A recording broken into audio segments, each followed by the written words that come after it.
Hey all, Pete here. It's going to be the first video in my series of predator calling videos. So I will do some more trapping videos.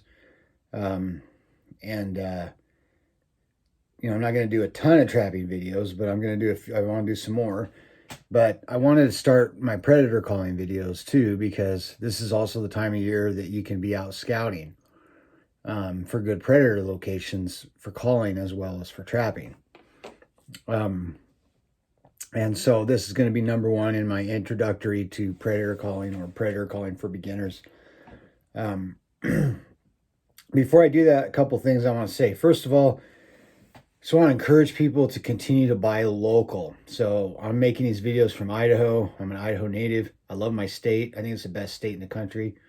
Um, it has its problems, but I love my state. And so I've been trying to buy local and be really aware of that. And I've started buying a lot of my trapping supplies from Rocky Mountain Fur and Fireworks in Caldwell.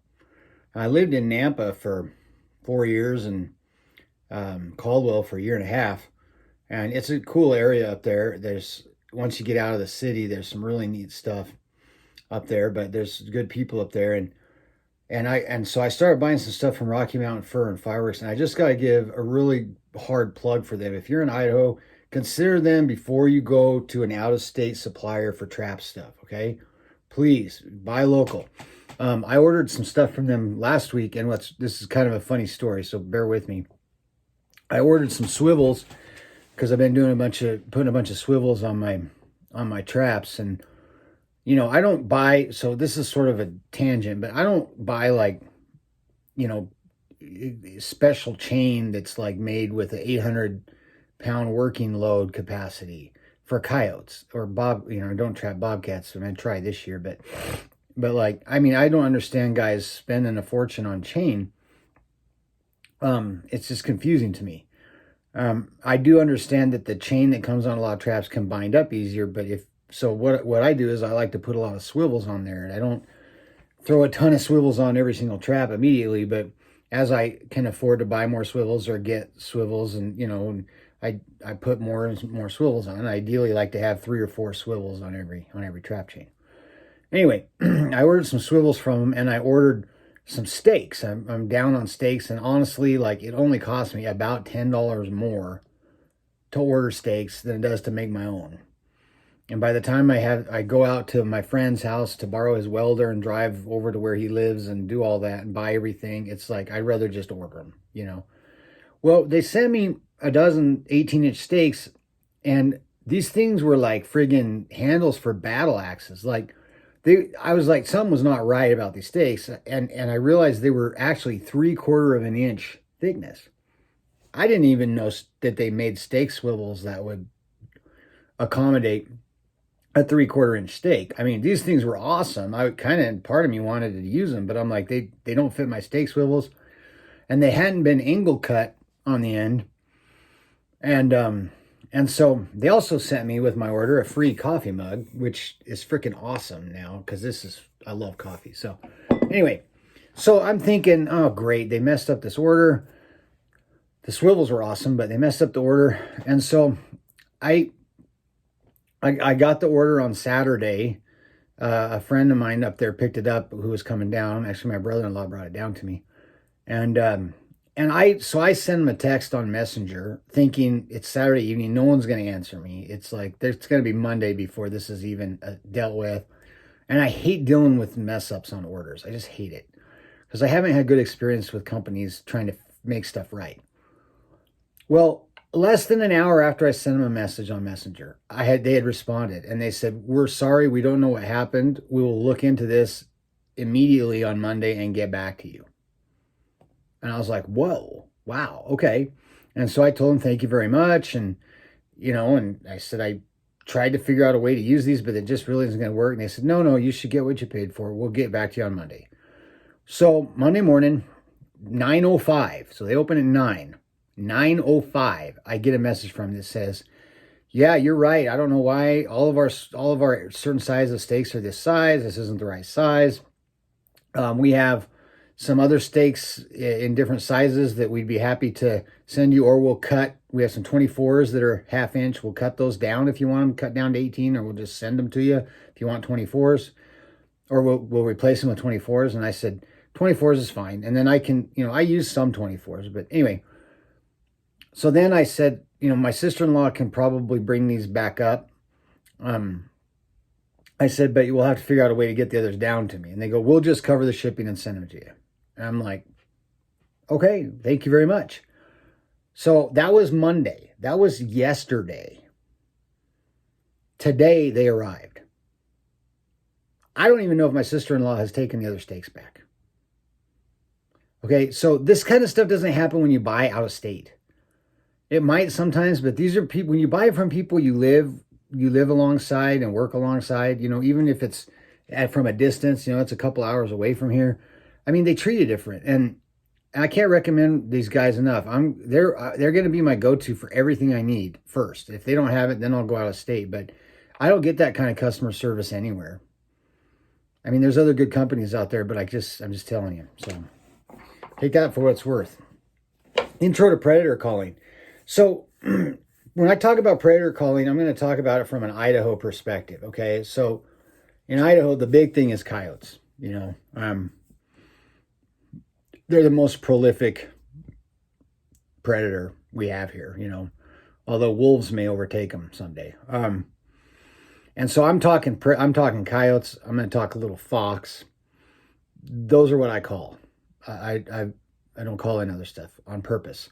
I have called in mountain lions, unbeknownst to me at the time, till I got up and was walking back, and then found their tracks.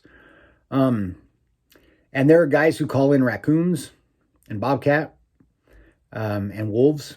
And so if you're interested in those, I'd recommend looking those videos up on YouTube. Some guys that really do a lot of predator calling in the Midwest and the South are MFK, Made for Killing, cool name, Game Calls. I subscribe to their channel, so if you look at my subscriptions, you'll see MFK's channel. They do a ton of coon calling. And so they're the guys to watch if you want to know how to do that. But in Idaho, for calling coyotes, this has kind of been something that's been around for a while, but has really gained a lot of popularity in the last 20 years.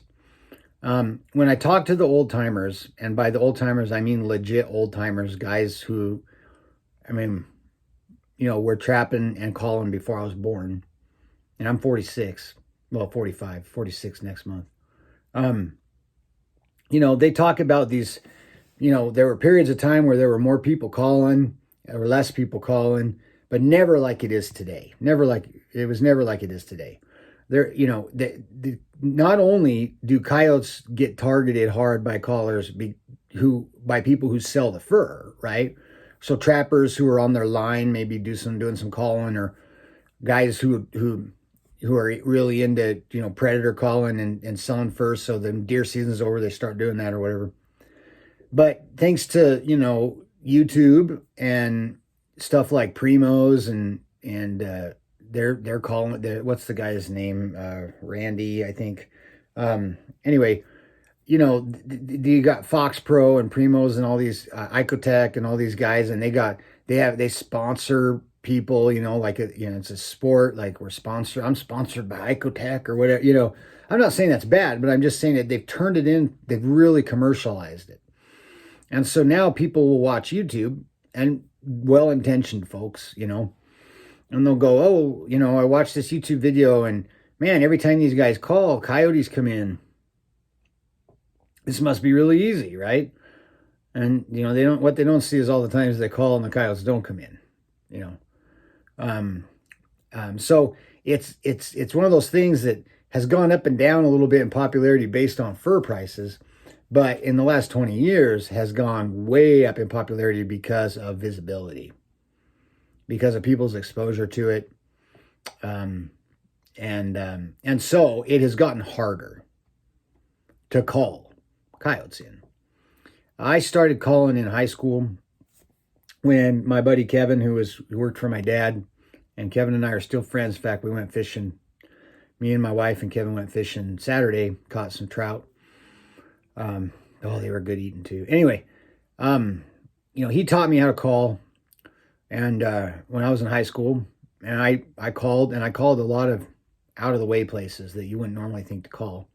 And that's going to be one of my videos about location.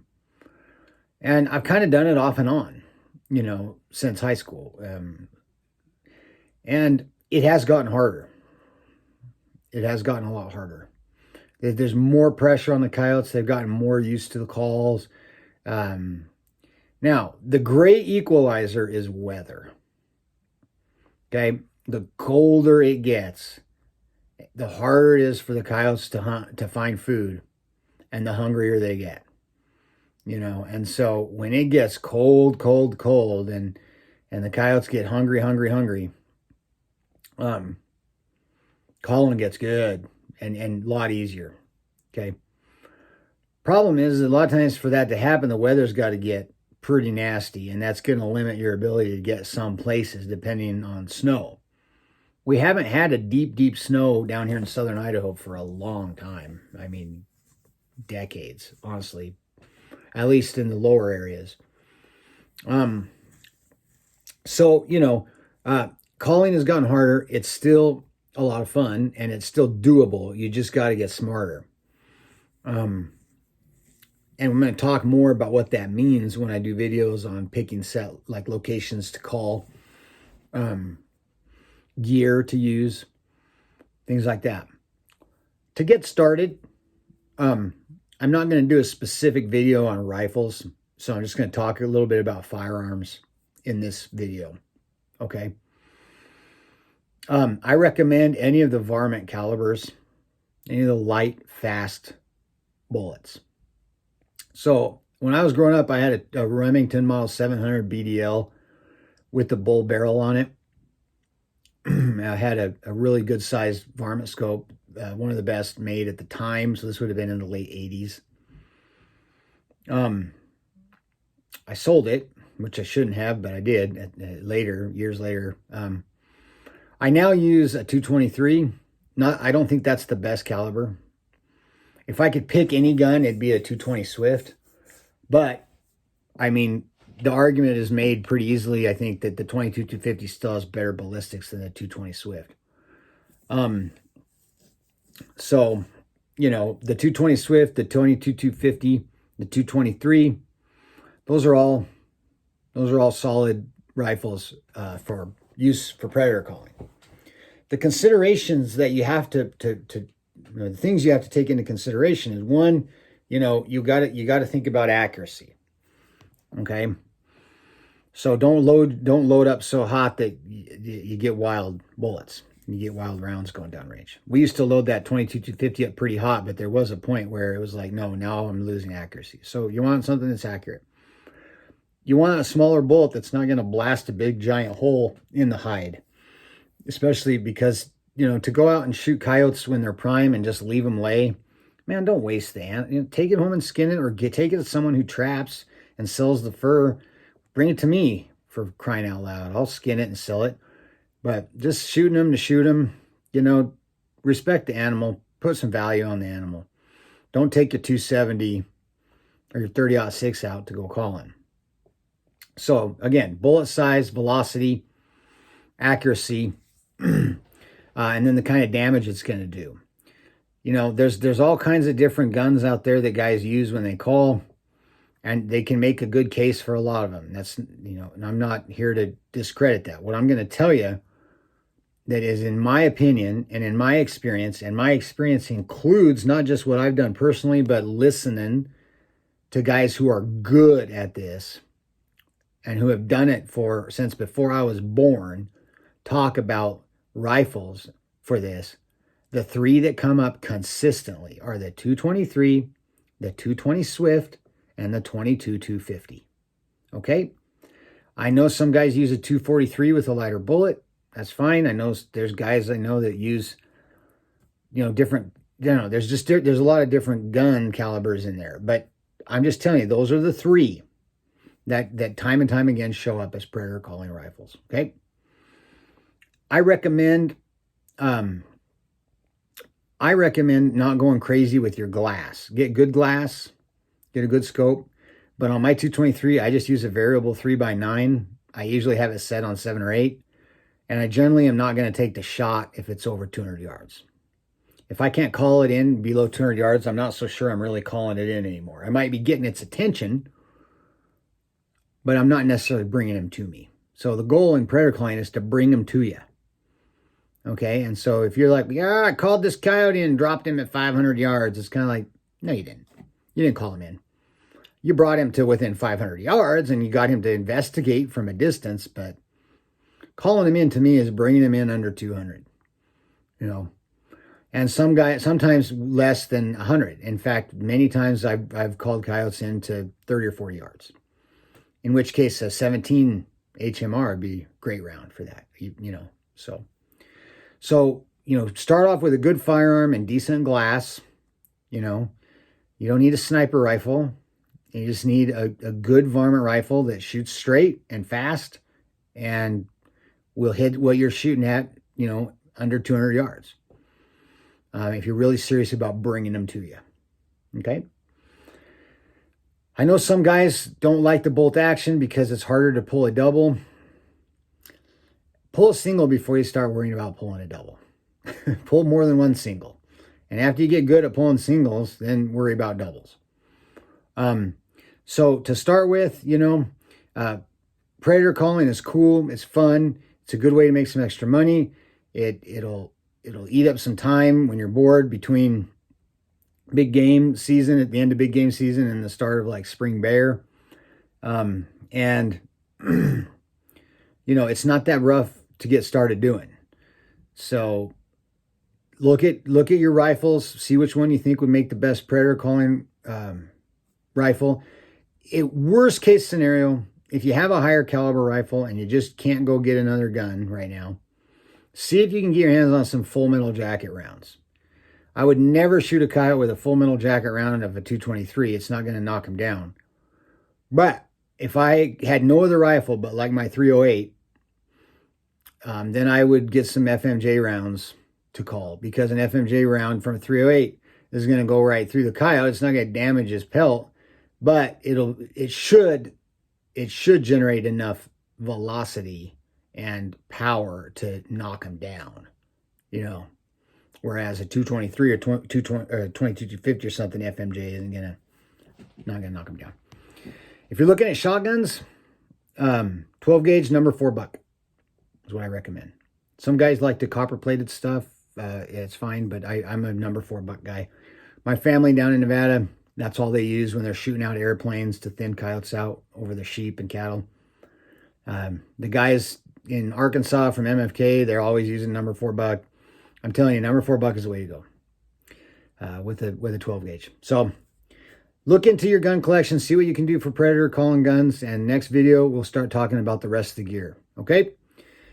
Till then, my name is Pete. Remember, God is great, guns are good, freedom is precious. Hold on to them all, and I'll see you next time.